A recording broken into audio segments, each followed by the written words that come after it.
Hi everybody, today we're going to learn how to load the dishwasher. So the first thing you want to do is you want to make sure you rinse off any food residue.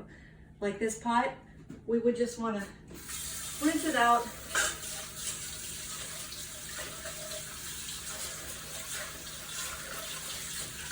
And it doesn't have to be totally clean, but just get some of that extra off so it's not in your dishwasher.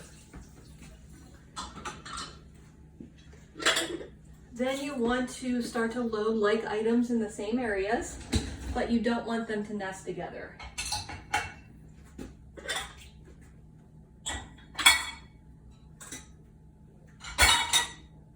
There's all of our bowls.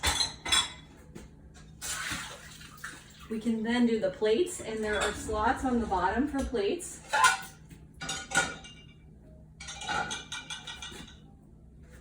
We can put some of our pots and pans in.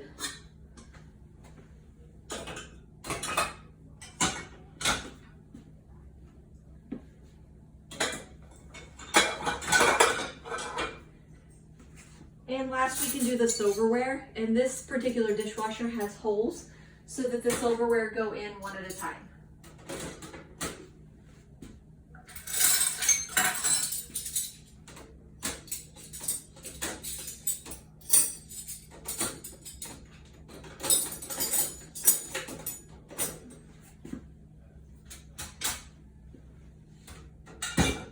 Before you run your dishwasher, you want to make sure that it's full. There's still room in this one, so we're not going to run it now. But there you go. Now you know how to run a dishwasher.